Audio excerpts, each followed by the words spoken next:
అందరికీ నమస్కారం. Welcome to జై భారత్ సేన. పవన్ కళ్యాణ్ గారు పిఠాపురంలో ప్రచారం చేస్తూ, దయచేసి నన్ను అసెంబ్లీకి పంపించండి, దయచేసి నాకు ఓటేయండల్లా, ఓటేయండర్రా అని ఆయన ప్రాధేయపడే మాటలు. అంటే కొంతమంది దీన్ని చూసావా, పవన్ కళ్యాణ్కి నెగ్గే అవకాశాలు లేవు కాబట్టి అందరినీ బ్రతిమాలుకుంటున్నాడు. ఈసారి కూడా వైసీపీ అధికారంలోకి వస్తుంది, పవన్ కళ్యాణ్ మళ్ళీ అక్కడ కూడా నెగ్గడు. గతంలో కూడా 2 చోట్ల ఓడిపోయాడు, ఇక్కడ కూడా ఓడిపోతాడని కొన్ని కామెంట్స్ వింటున్నాం.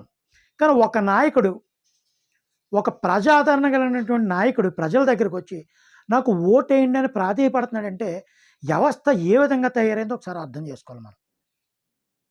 ప్రజల పరిస్థితులు డబ్బులకు ప్రలోభపడి మీరు తీసుకున్న నిర్ణయాలు తప్పుడు నిర్ణయాలు కాకుండా ఉండాలని, నాకు ఓటేస్తే నేను చేసే పని కానీ, నా యొక్క ఆలోచన విధానం కానీ ఈ ప్రజలకి కూటమి ద్వారా నేను ఎటువంటి మంచి పనులు చేయాలనుకుంటున్నాను, నా ఆలోచన తత్వం ఏంటని నిరూపించుకోవాలనేటువంటి ఒక ఆలోచనతో ఒక మంచి పని చేయాలనుకున్నప్పుడు చాలా ఇబ్బందులు, ఆటంకాలు వస్తాయి.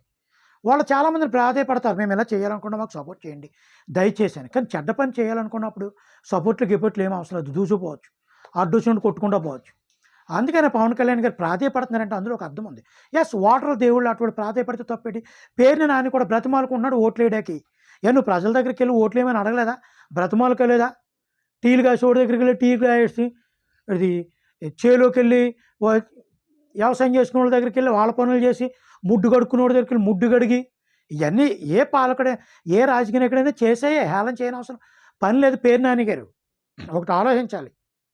ఇప్పుడు వ్యవస్థ ఏ విధంగా తయారైందంటే ఏదో గ్యామ్లింగ్ చేసి రాజకీయాలు నెగ్గాలనుకున్నా తప్ప జెన్యున్గా నెగ్గాలనుకున్నాడు ఎప్పుడు కూడా ప్రజాస్వామ్యం మీద గౌరవం ఉన్నవాడు ఎవడో కూడా ప్రజాస్వామ్య వ్యవస్థలో ప్రజలను బ్రతిమాలుకుని ఓట్లు అడుక్కుంటాడు.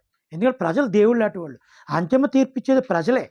కాబట్టి ఆ ప్రజలను అడిగి నేను ఇది చేయాలనుకున్నాను, నాకు ఓట్లు వేయండి, నేను మంచిగా చేద్దామని అనుకుంటున్నాను, దయచేసి నాకు ఓట్లు వేయండి అని అడగడం అసలు నా దృష్టిలో అయితే, నా అనుకున్న జ్ఞానం ప్రకారం తప్పు అయితే కాదు. బెదిరించో లేకపోతే డబ్బులు పంచో ఓట్లు వేయించుకునే కంటే నాయనో బాయనో బ్రతిమాలి ఓట్లు వేయించుకుని వాళ్ళకు మంచి చేస్తే దాన్ని మించిన ప్రజాస్వామ్య విలువలు మరి ఎక్కడ ఉండవనేది నా యొక్క ఉద్దేశం.